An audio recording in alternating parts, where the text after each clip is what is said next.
Hi, this is Alan Gassman. I'm here with my friend Paul Hood, and we're talking about running the numbers on charitable remainder annuity trusts, charitable remainder unit trusts, NIMCRUTs, farm and home remainder interests, and qualified charitable distributions from IRAs. I can almost do that in one breath, and I hope that you are breathless after you see our dramatic presentation here today. I've got some PowerPoint slides that I'm going to walk you through really quickly just to talk about what we're going to show you using the mathematics programs. And first, I've got the anatomy of a charitable remainder unit trust. So a charitable remainder unit trust is a special type of entity. It does not pay any income tax on its income. The income basically pours out with the annual payments. You set up a charitable remainder unit trust for a term of life or a term of years, or sometimes a hybrid thereof. And senior would make a donation of usually appreciated assets to the charitable remainder unit trust. The charitable remainder unit trust may sell those assets and then make annual payments to senior. And after the last payment, what remains goes to charity. And with a charitable remainder unit trust, the payments are based upon a fixed percentage of what is in the trust each year. With a charitable remainder annuity trust, senior puts the appreciated asset in the trust, and then he gets a fixed dollar amount payment each year. And it can be for a lifetime, for a joint lifetime, or for a term of years up to 20, just like a CRUT. And the nice thing is payments won't go down. If the value of the CRAT goes up, payments don't go up like they would with a CRUT. But if values go down, senior gets every single payment until the CRAT has no payments left. And then the rest goes to charity. And the beneficiary of the CRUT or the CRAT could be a family's private foundation. Now, if you use a family's private foundation and it's not an operating foundation, then the income tax result may not be as good because you may not be able to deduct as much. But you could also use a public charity, or you could use a donor advised fund, and the grantor of the trust can reserve the right to change the charity at any time. So just things to think about. Now, Paul, did you say that you have drafted charitable remainder trusts that have been used by life insurance companies and people who have access to life insurance company form banks? Yes, for a couple of different carriers. And are there reasons, maybe mathematical or otherwise, that someone would prefer to use a custom or a more carefully drafted form than what the IRS offers? Well, Form? I think it's important to point out, Alan, that the IRS forms, okay, don't incorporate many of the options that scriveners have in putting together charitable remainder trusts. So if you only use the IRS forms, you're not gonna have all the flexibility and the options that you could have with options that are permitted by the regs and by the rulings in the case law that the IRS forms simply don't accommodate. So that's why I did a whole thing when they first came out with those revised specimen forms. We compared them and made a checklist of the things that weren't in those forms that should be in a good charitable remainder trust form, whether it's an annuity trust or a unit trust. Okay. And Paul, you've offered to give us some of your key and favorite clauses for the Estate View form bank. So that's very much appreciated. Now, I've got some slides here on the various charitable organizations, including Charitable Remainder Unit Trust. I'm not going to go through these, but they may make a good resource for you later to see what you can and can't put in a Charitable Remainder Unit Trust. But one thing that can work well in a Charitable Remainder Trust is real estate, because if you think about it, the rent can be used to fund those payments. So you have clients that have said, well, I want to keep my real estate because I like my rent income. Well, how about if you get 20 years of rent income, and then after that, it would go to charity and you get a tax deduction now. The other thing that I think everybody's aware of is that you can make an IRA payable to a charitable remainder trust to get a stretch of 20 years or a lifetime instead of only a 10-year stretch. So I'm not going to go over this right now, but I'm just going to point out that it's something worth thinking about. And you don't have to decide right away. Your IRA could be made payable to a child, and it could say, but if my child disclaims this IRA, then it will go to the charitable remainder trust to be paid to child and maybe child spouse for life, and then remainder to charity. Or you could have an IRA payable to accumulation trusts that would go for 10 years, but allow the trustee of each of these trusts for childs 1, 2, and 3, child 1, child 2, and child 3, to disclaim those to CRUT 1, CRUT 2, and CRUT 3, so that the trustee, independent of the child, could confer with the child and say, do you want a 10-year stretch in a trust, or do you want a 20-year stretch or a lifetime stretch of the income from the payment? Now, the IRA would go straight out into the CRUT, but the CRUT wouldn't pay income tax, and the child would pay tax as they receive payments over time. So these are good reasons to have these types of CRUTs and in your IRA planning. Just food for thought. And we've given you a lot of information here, more than you would ever want to have. Jonathan Blotmacher is writing right now on using a flip NIM CRUT to receive an IRA distribution. So we have some food for thought of you here to whet your appetite while we wait for Jonathan's promised article on flip NIM CRUTs. And a lot of people on this webinar have used flip NIM CRUTs. We're going to show you how you can run numbers for flip NIM CRUTs, but this is a typical flip NIM CRUT arrangement. If you want to show your client a slide that explains what a flip NIM CRUT is, we could have a dynasty trust outside of the client's estate for estate tax purposes. It might own an LLC. The LLC might establish a couple of NIM CRUTs that do different things at different times for different people and different charities. And the NIM CRUTs may own Delaware or Alaska LLCs taxed as partnerships or taxed as disregarded, perhaps, which would serve as what they call blockers. It's not unaggressive, but it's fully supportable to have investments. And as the investments are passed up from the LLC to the NIM CRUT then has income, which can be used to fund payments to the LLC.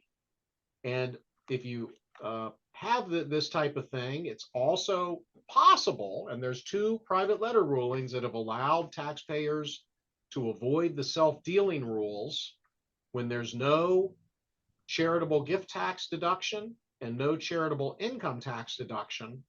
At the time you form the NIM CRUT, you eliminate the income tax deduction by having a possible beneficiary of the NIM CRUT be a police, benevolent association, or cemetery association. So getting back out of my tangent, I just want to show you some slides on something else we're going to discuss, and that is the transfer of a remainder interest in your home or farm to a charity. Now, why would you want to give a remainder interest in your home or your farm to a charity? One reason is to get an income tax deduction Another reason is to protect the home or farm from those greedy family members who may be more inclined to kick you out and sell it if you don't give your remainder interest to charity. The third reason is maybe your spouse doesn't understand it and you want to make a contribution and your spouse won't let you otherwise. But this is a cash-free way to help charities. You get an income tax deduction when you make the contribution of the remainder interest, even though you get to keep the life estate and generally do what you want with the life estate. And the few of these that I've seen, the clients actually liked the charity. And when it was time to move from their houses, they then donated the life estates, what was left of the life estates, and got a charitable deduction for that as well. Now, I've got some rare literature here that actually discusses what you do if you've taken depreciation deductions on the house or on the farm. So that's all here for you and your reading pleasure. So Paul, that's enough of my PowerPoint. Do you have any thoughts on what I've discussed there?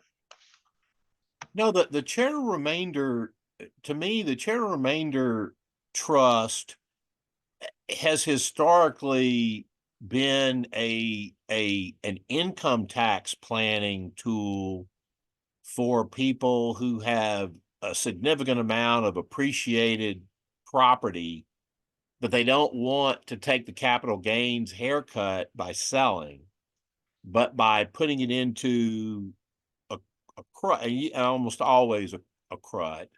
I mean, the gain will come out over their life expectancy, but they at least get to earn a return on the capital gains tax that stays within the CRUD instead of being paid out.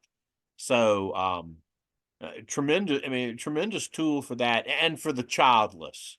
I found it was a popular technique for childless people. But I mean, as far as estate tax planning, I never found that many of my top wealthy donors.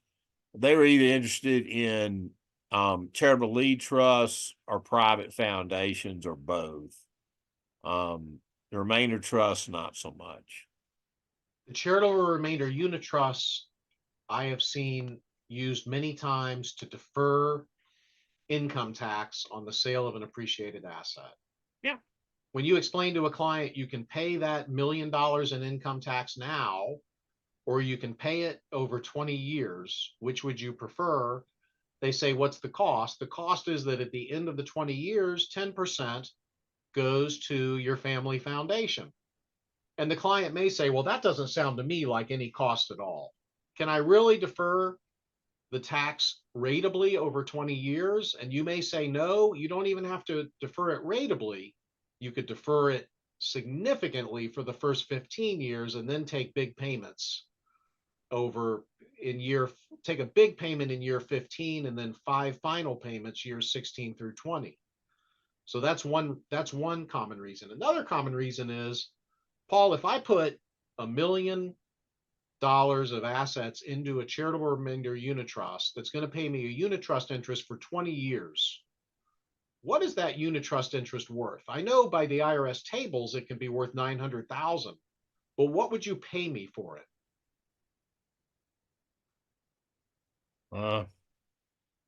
Not 900,000. Not anywhere close to that.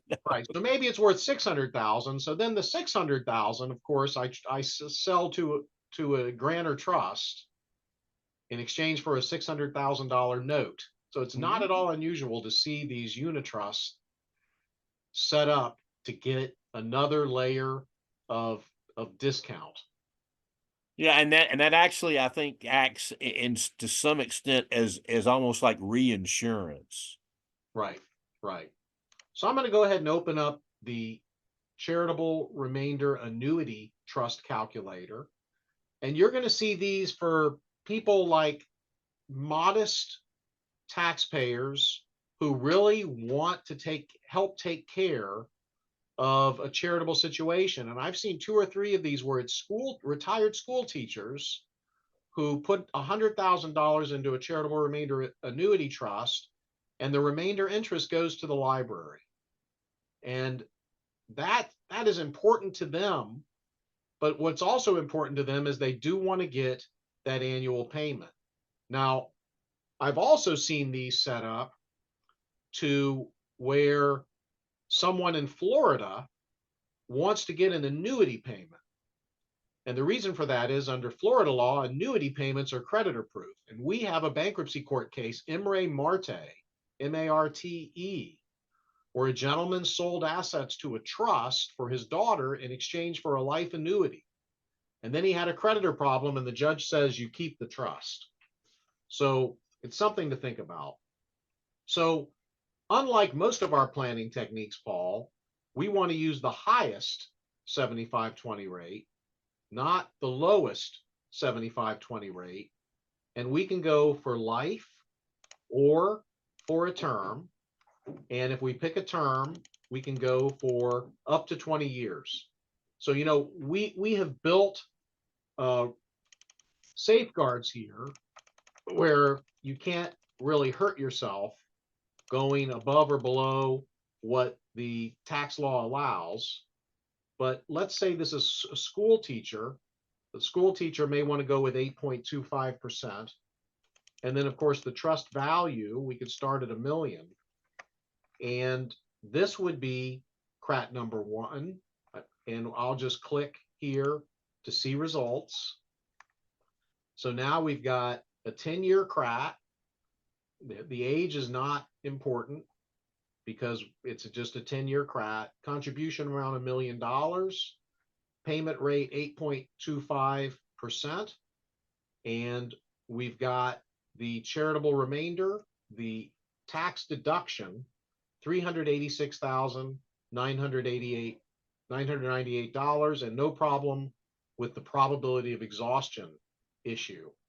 Right, because it's a term. Right.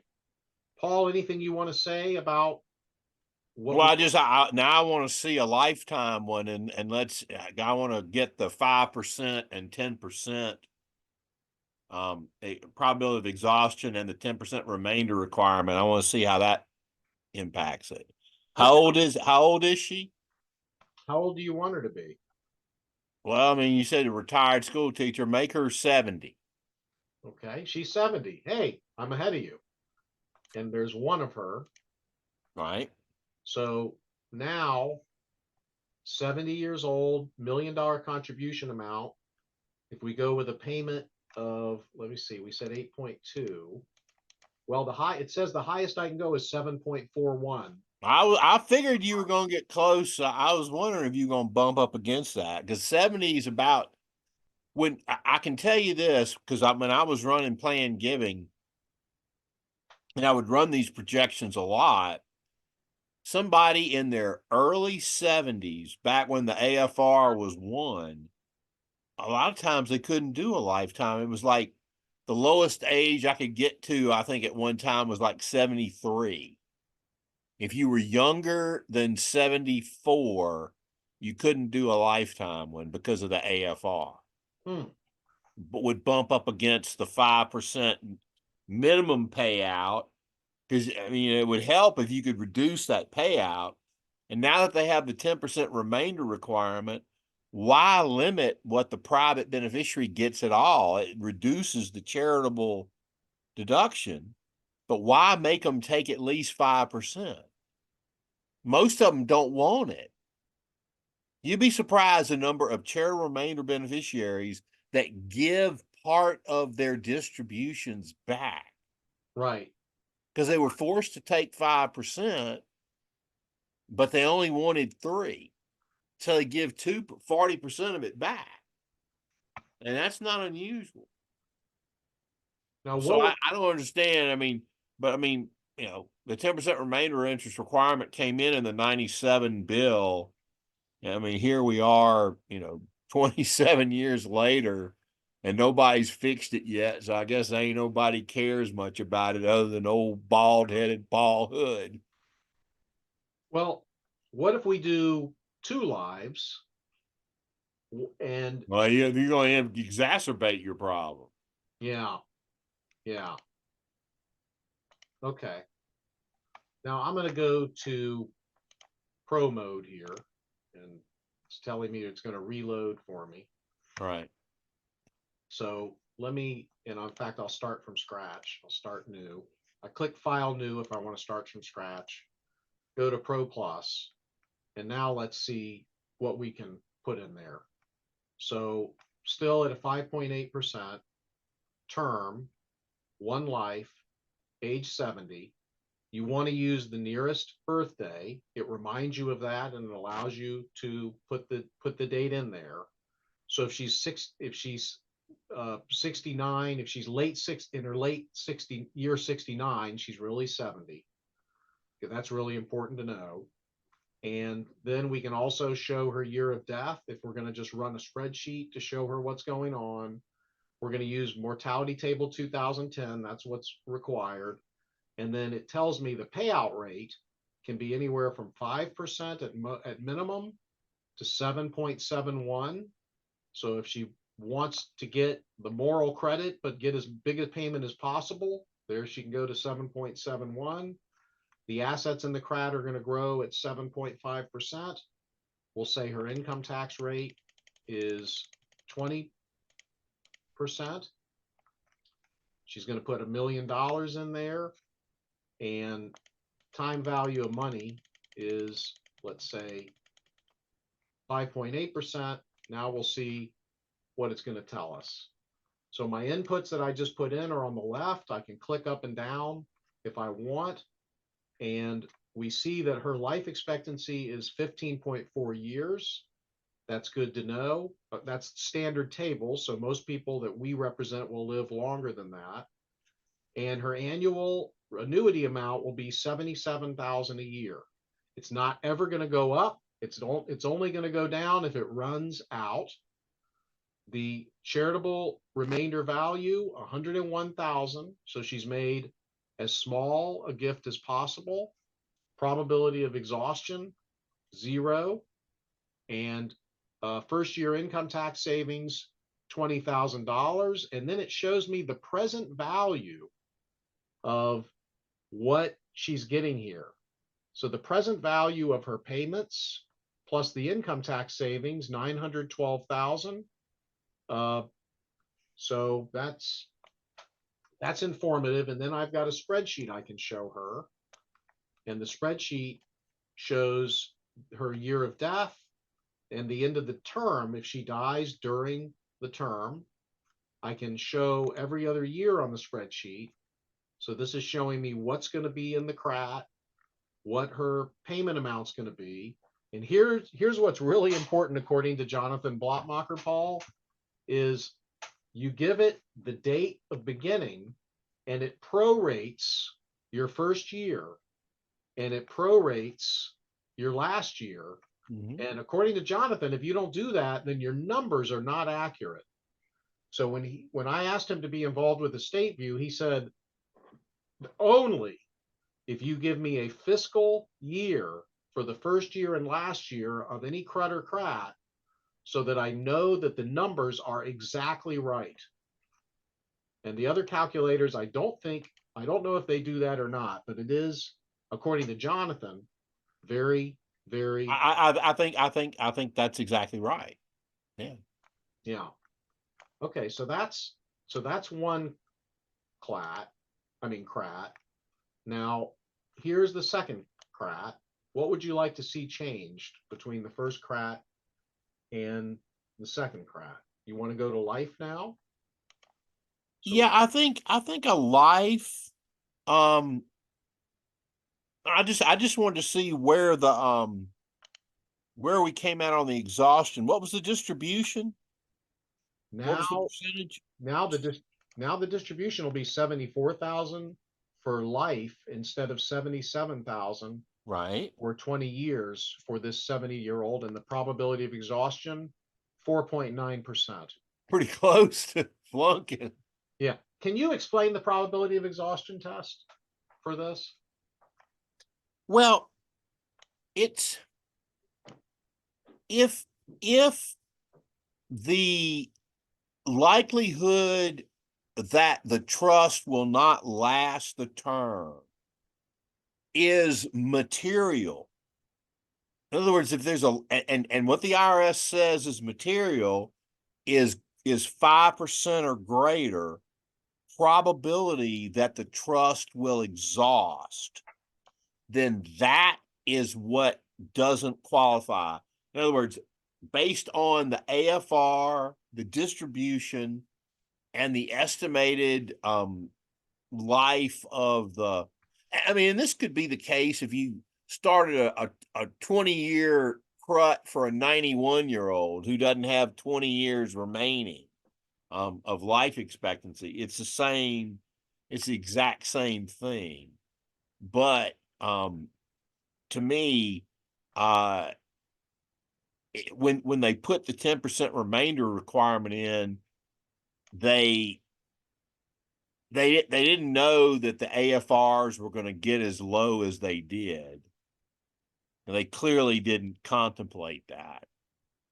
But what they also didn't factor in was the fact that the combination of the AFRs and the 10% remainder requirement limited the number of beneficiaries. Because it used to be routine, you'd see a charitable remainder trust for a whole family. And after 97, I mean, if you could get two lives and meet the 10%, 3 was almost, especially if somebody was a younger, if it was like a 77 and a 75-year-old parents and a 52-year-old child, good luck. Especially if the AFRs are real low. You ain't going to hit the 10%. You won't make it. Now, I've run those numbers too many times. I can categorically assure you they don't work. So what I did was I went ahead and added a second life, age 60. Okay. Maybe that's her younger sister. Right. So now they have a life expectancy of 25.2 years. And I asked it on the slide bar, I can say, what's the most I can pay? 6.62. What's the least is 5. Right. So I ran it at the lowest payment here. I'm sorry, the highest payment, 6.65, which would give them 66,200 a year and gets them a little income tax savings. And then I ran it at the lowest, which would be 50,000 a year, 5%. Mm-hmm. And then you have no problem with the probability of exhaustion. Right. And a smaller payment amount. And then I've got 3 spreadsheets that I can use, and I can export the spreadsheet to Excel. I can open that spreadsheet. I can enable editing of the spreadsheet, and then I can show her, here's what is going to probably go, or here's what would go to your family foundation at the end of that term, and here's possible dates of death, so that at least you can illustrate it. So now I've got an educated school teacher setting this up for a charity. I can also click general explanation and then planner's checklist, and then as with the other as with the others, it will generate the PowerPoint. We're still working on this PowerPoint at the moment, but and then I have a timeline where I can show her, here's what the charitable remainder trust looks like. The growth in the red is what goes out.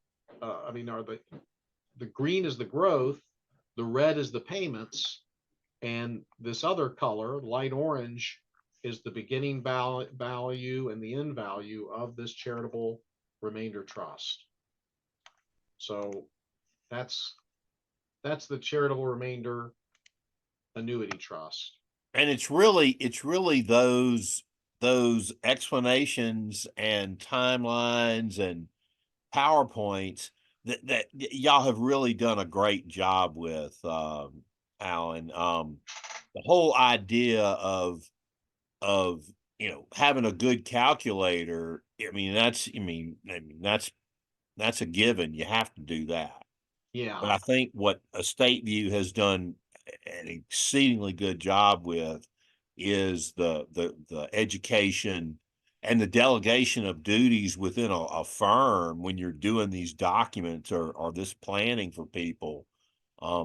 Some of the capabilities you've got are very forward thinking. Thank you. We just tried to make it so that anything you would want to do as a tax planner, you would be able to do. And it wasn't easy to configure it, and I'm sure it could be better in other ways. We're just going to continue to improve it. By the way, if you go to estateview.link, put that in your browser. Estate View is free through April 1st. Okay, so now I've gone to the simple model of the charitable remainder unitrust. Again, we want to use the highest of the 375/20 rates. It automatically provides that for you. We can go with a 20-year term. But don't forget to make the election on your tax return to take that to make that rate, because it requires an election. And I've seen people screw that up where they calculated it that way, but then they didn't make the election on the tax return. Yeah. And then I can see here that the payout rate, if you want a 10% charitable remainder, is 11.5%, or the payout rate, if you want to satisfy the 5% minimum, is 5%. If I click that box there, it automatically goes to maximum. And then you can have your payments monthly, quarterly, semi-annual, or annually. And the number of months before each payment, before the first payment, 12, and the trust value, $1 million. I will click to see my results. And what I have here is CRUT number 1, 20 years. Doesn't matter what my client's age is. And there is your remainder factor. There's your charitable remainder, which is your tax deduction. And there's the value of the unit trust interest. That's without discounts. If you wanted to transfer that unit trust interest for as I said before, it's probably worth quite a bit less than 900,000. So that is CRUT number 1. What would you like to see for CRUT number 2, Paul? Trying to think, I'm trying to read the small print, figure out what I wanted to vary. You want to see a lifetime CRUT? Yeah, it's definitely a lifetime CRUT. And how old do you want the person to be? I'm starting them at 62. That's a little young. I'd say 70. Okay. Watch when I click up from 62. Right now, a 62-year-old can do 15.49% a year. That's a pretty big payment. Now, as I click up to 70, every time I click, that number clicks.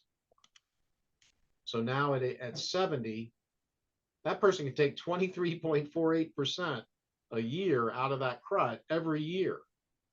It's hard to believe that won't run out, but it will. It won't run out because you always have something left, because proportionally speaking. That's right. Yeah, that's exactly right. And that's why it's so important to run these numbers.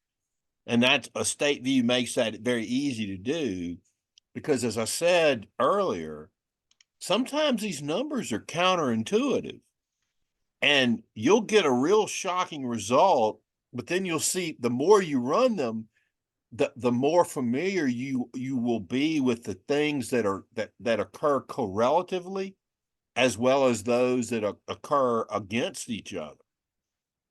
But it's all a matter of playing with it, and Estate View makes it easy to do that. Right. So now I have a 70-year-old and a 60-year-old together.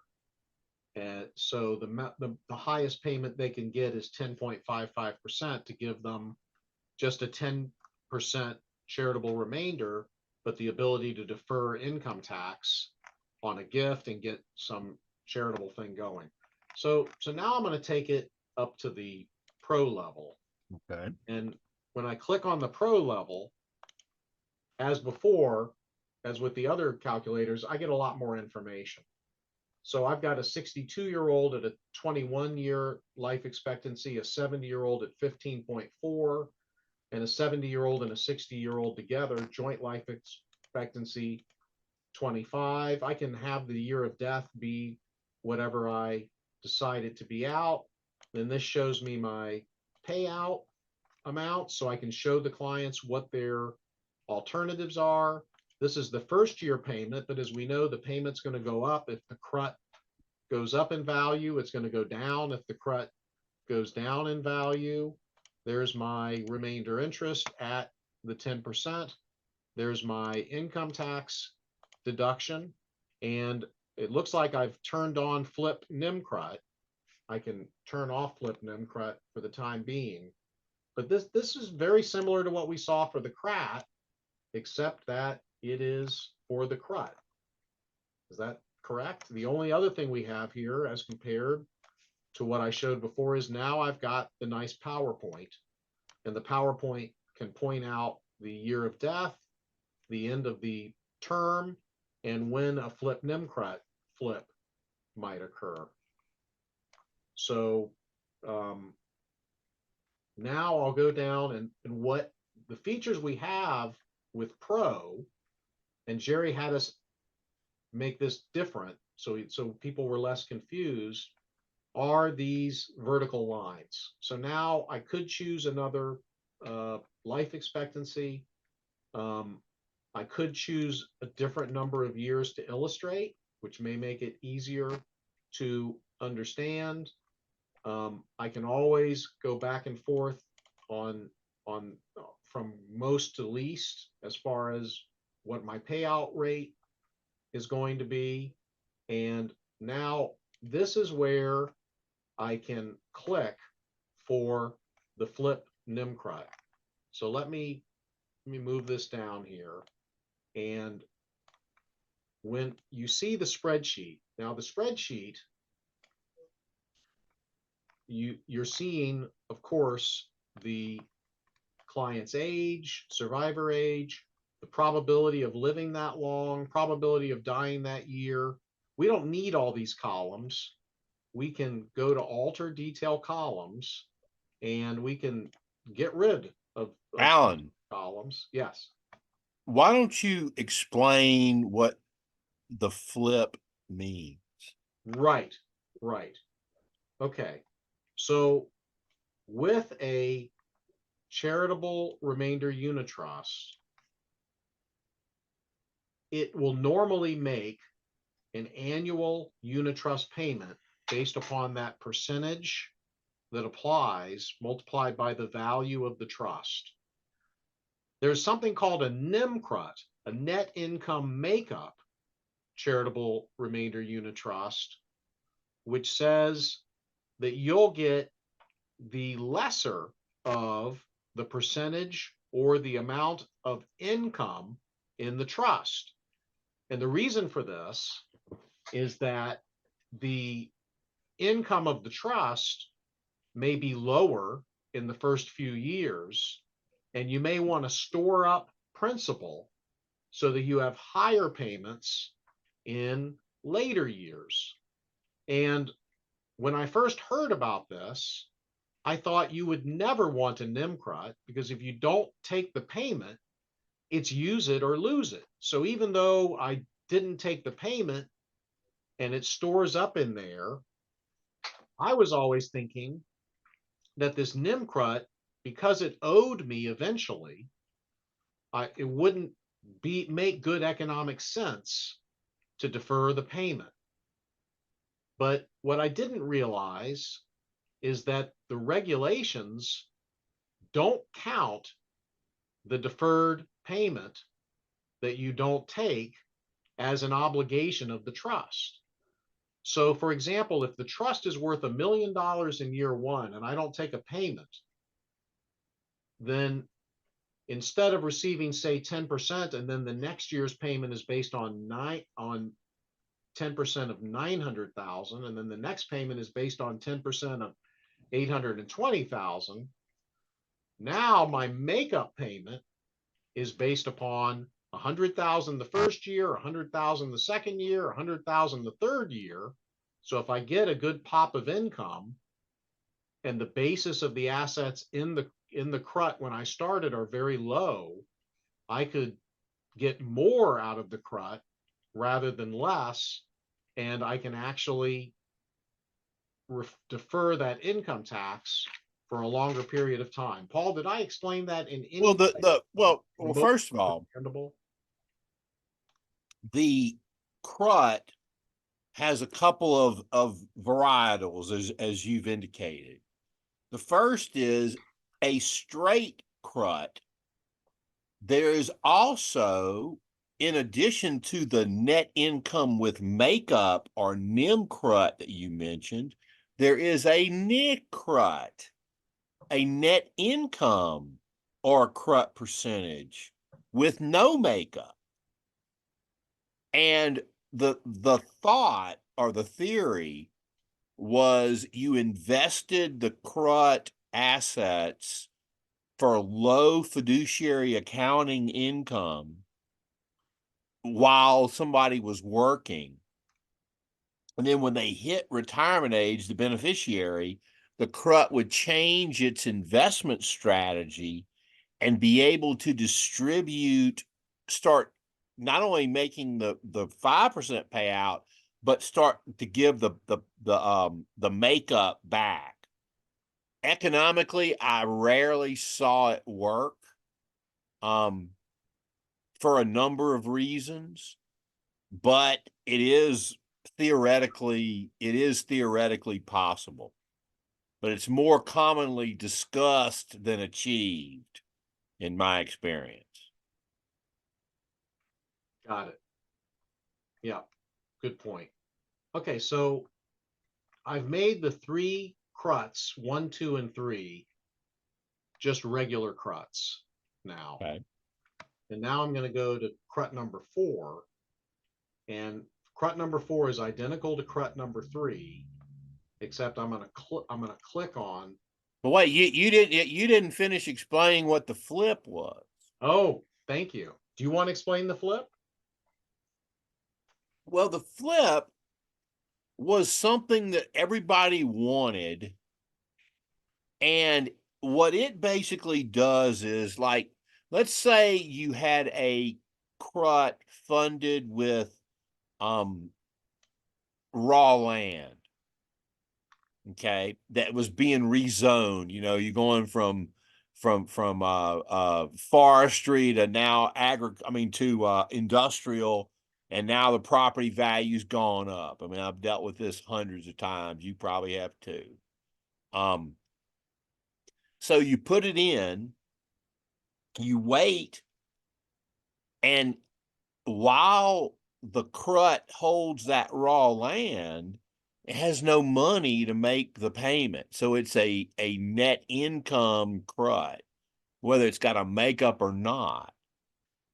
But when the property sells, it flips from paying the lesser of the net income or the CRUT percentage to just paying the straight CRUT percentage.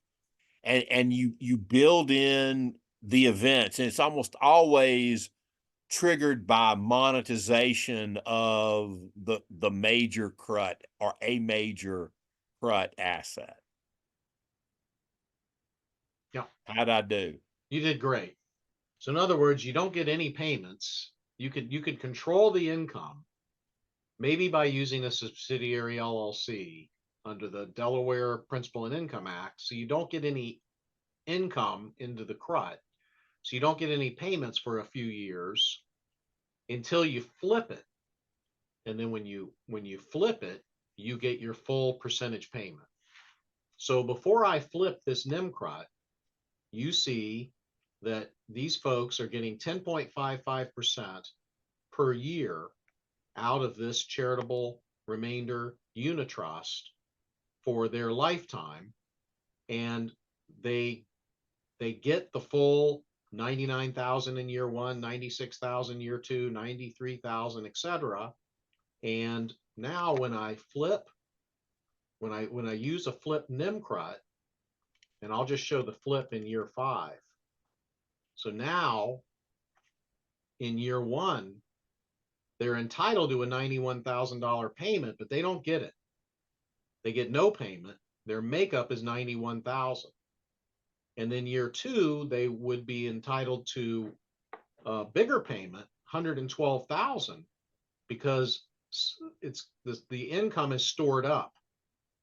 So now their cumulative makeup is $203,000 they're owed. There's a $1,144,000. So now the next payment that they would be entitled to is even bigger, $120,000. So the total makeup $324,000. The 4th year, $1,223,000. Payment deferred $129,000. Cumulative makeup $453,000. Year 5, $139,000. Cumulative makeup $453,000. And then year 5, there's the flip. The $421,000 is paid. So they get the $139,000 that built up in year 5 plus the from the $453,000. So this pushes the value back to $1 million. Now, they didn't get everything. And the reason is because their basis in the property in this example was $1 million.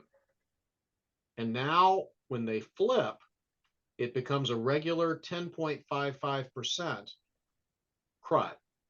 And they get their 10.55% regardless of income going forward.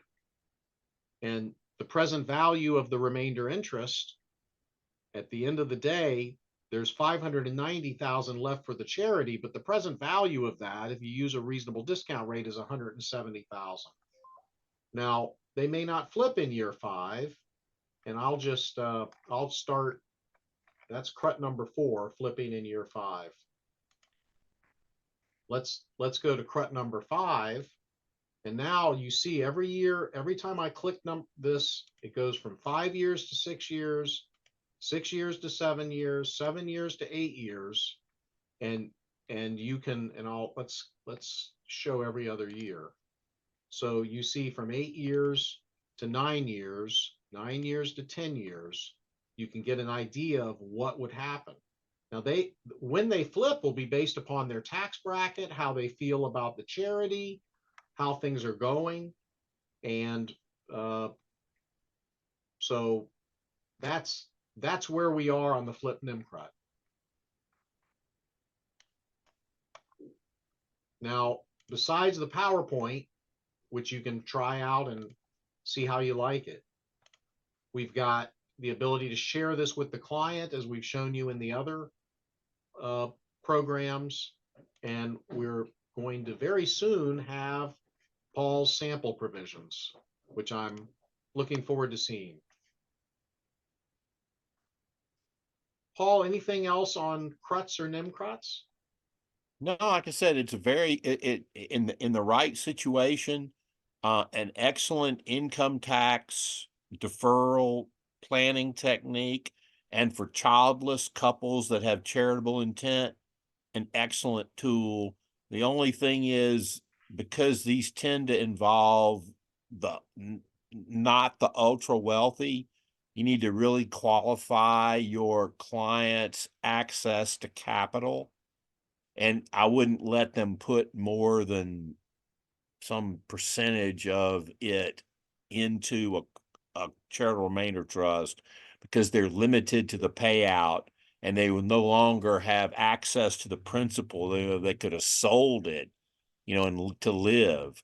So you just got to be careful with that. Some people don't pay as close of attention to that as they need to, but you got to preserve your client's access to capital.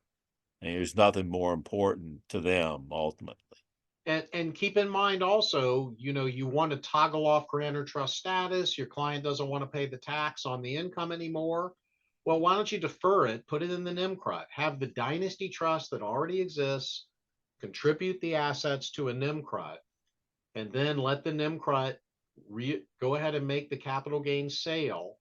and then maybe toggle off grant or trust status when the NIMCRUT pours out, if and when the NIMCRUT pours out. So you've got alternatives there. And again, some families, when these private letter rulings were being issued, some families would have that dynasty trust set up the NIMCRUT, don't take the income tax deduction by having a cemetery organization be one of the a possible beneficiary, or a police benevolent association. So then there's no gift tax. I mean, there's no gift tax charitable deduction taken, no income tax charitable deduction taken. So the self-dealing rules don't apply under the IRS statute. So then that NIMCRUT could loan money to family companies and receive interest at a healthy arm's length interest rate, and to get an income tax deduction for the family and deferral of paying income tax on that note. Now, the IRS stopped issuing rulings, but the IRS cannot amend the Internal Revenue Code without an act of Congress. So I think that dog still hunts. Just realize that the IRS may try to hunt the dog down itself. I'm going to go now to the life estate remainder interest calculator, and then we're going to do the RMD calculator to talk about qualified charitable distributions. So as we mentioned, and this does not get too complicated, at least on our calculator it doesn't.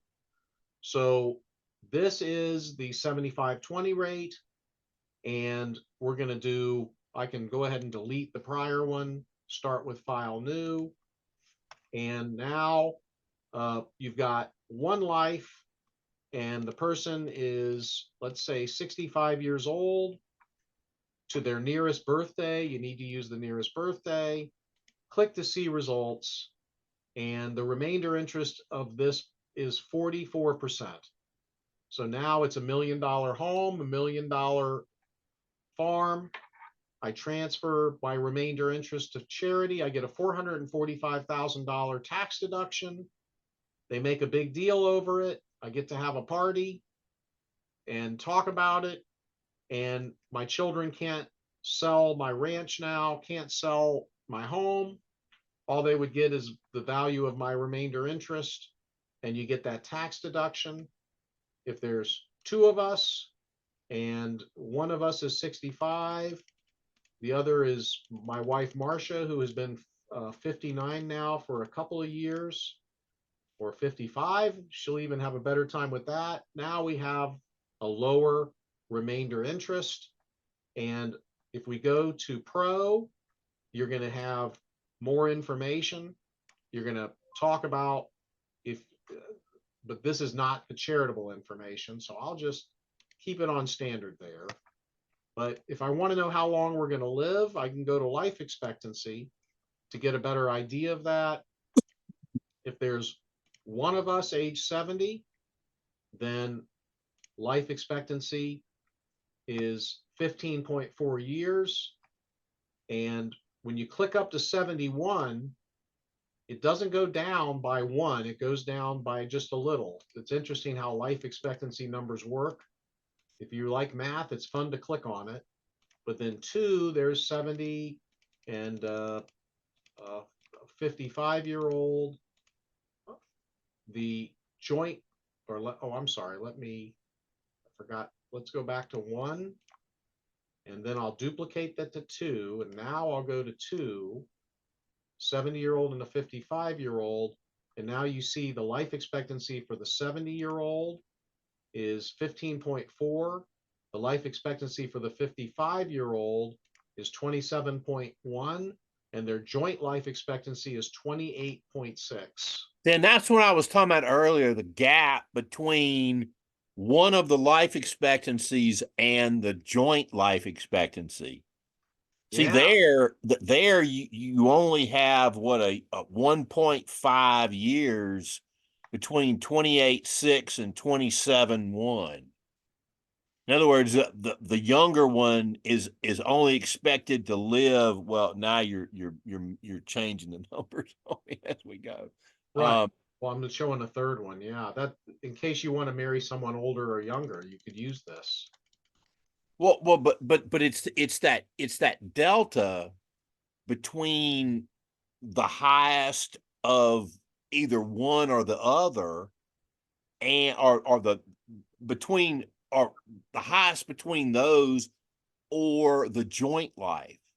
It's that gap in there that a lot of times, if the plan's going to fall apart, it's going to fall apart in that gap. So, because you see there, well, just the last screen you had, Yeah. there's it's not even a year. It's 36.6 versus 35.8. So I mean, that at that point, the youngest person is so young, it's a virtual certainty that they'll survive. Right. Right. I see your point. And then there's all kinds of charts on how long each person is expected to live and how long jointly they're expected to live. A lot of times, Alan, you can identify term life insurance needs based on that gap. Oh, Like a 3-year coverage. A lot of times, I mean, you can actually quantify it. Well, you're actually going to need it for 2 years and 4 months. hmm. You can see it, and there it is based on the actuarial tables. It's not just some guesstimate. Oh, very good. Very smart. All right. So now we're going to go to qualified charitable distributions. So let's take a 65-year-old and let me start new, click file new. So it starts, Can't do a QCD with a 65-year-old well, you can show them what it's going to look like. So in the future. in the future, right? 70-year-old, 15.4 years standard life expectancy, die at age 86. We could let them live longer though if we want to be generous, and illustrate 22 years. Investment growth rate 7.5%, income tax rate 37%, present value of the IRA $3 million. And this will show us our results there. And we have the spreadsheet, which shows probability of survival and probability of death each year, beginning value, the growth, the required minimum distribution, which is 0 in the first 3 years. The program knows what year they start. And then here's the RMD amount, 140,000 in the first year, 151 in the second year, 161 in the third year. Everybody thinks the RMD amount's going to go down, but it doesn't. It keeps going up and up and up. At age 91, the value is still going up. The tax on the RMD also going up. The net amount after taxes, which tells them what they can spend. And clients just like to see this. And even when I have clients, just about any client who comes to us now who has an IRA of more than $500,000, even if the client is, say, 55, I can click this down to 55 to say, hey, you might want to see this. You might want to see this spreadsheet to show you that when you're 75 years old, you don't have to take any distribution until you're 75. You'll start getting $481,000 a year. And they say, wow, that's nice. Thank you very much. So, and you don't have to show them all these columns. You can edit what column you want to show them. But that's just the minimum distribution rule. And now we want to click to Pro, because what we haven't shown them is the ability to do two things. So I click to Pro, and in Pro, I have two things I can do. And the first thing is they don't have to take that first year distribution. They could delay it for a year. So I can click there, and that shows them that the first year distribution will be bigger. So that's nice. Okay, the second thing I can show them is, do they want to make a donation to charity when they get there, and when they start having to take their required minimum distribution amount? And if so, how much do they want to give? So I can click on 25,000. And now you see that the RMD, 481,000, the tax on the RMD, 178,000 net after taxes. But then instead, if there's a charitable donation, the equivalent of 25,000 that many years from now is 60,000. So then after charity, the client gets 421,000, the tax on the net 155,000, and the net after taxes 265,000. But that's confusing. I shouldn't have done it that way. Let me go to age 70. And remember that the donation is not coming from the taxpayer, coming from the IRA. Right. So now, so because people to say, "Oh, well, I get a deduction for that." No, you don't. Right. So now, if I pay a 162 out when they reach 74, tax 60,000, after taxes 101,000.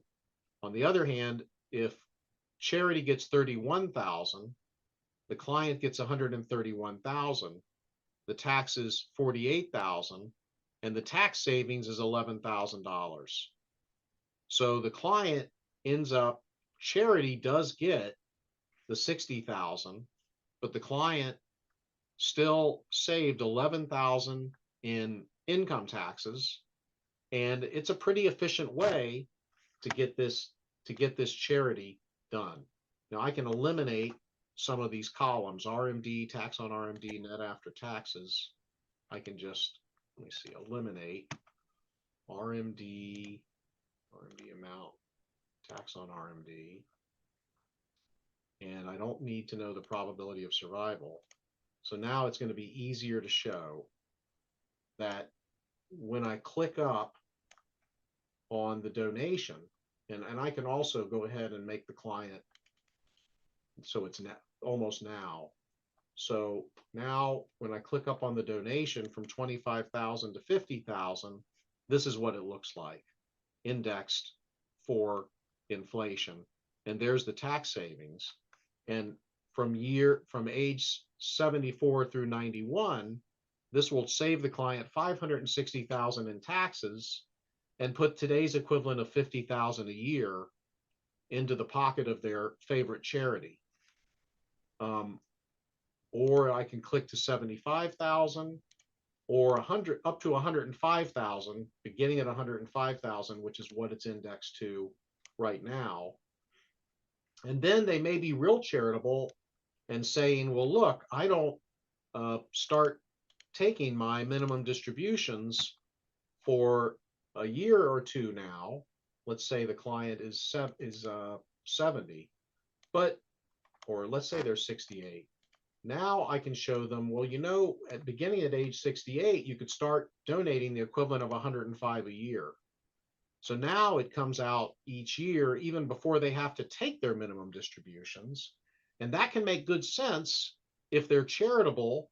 They don't have another good source to make that charitable contribution, and they can just get started earlier. So here's Hey, what year are you starting the charitable deductions? 70 and a half. Okay, all right. So you're starting them when they're eligible to do the QCDs. That's right. Okay, all right. That's right. Yeah. Just to show that you can do those QCDs and it won't have a big impact on the overall net amount that ends up passing to their family. So that is the RMD calculator. And having the QCD built into the calculator is unique. So Right, right.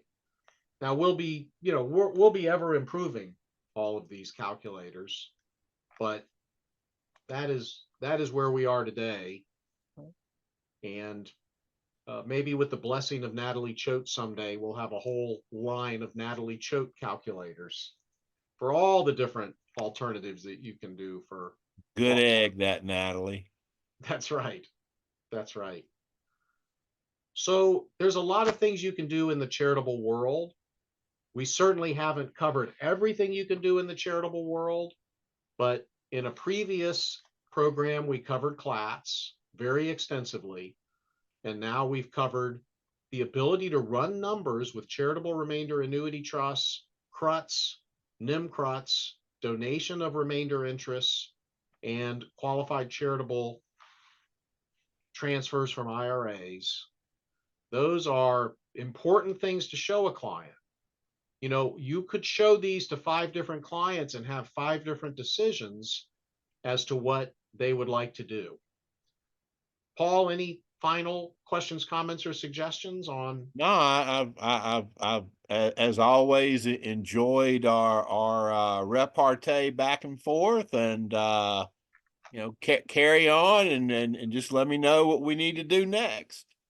Yeah, Paul, again, as always, I thank you for all of the hard work and future thinking that you've done for Estate View, and especially for your written summaries, PowerPoints, and other ancillary items that we're putting on Estate View. I want Estate View to be a very synergistic benefit to our profession, with the active participation of you, Jerry Hash, Jonathan Blotmacher, Bob Keebler, and Ido Wandry. How can we go wrong? My pleasure. All right. Well, thanks to everybody. Have a fantastic day. And thanks, as always, to the Lineberg team for keeping together a wonderful platform following the vision of Steve Lineberg, who loved numbers. Thank you.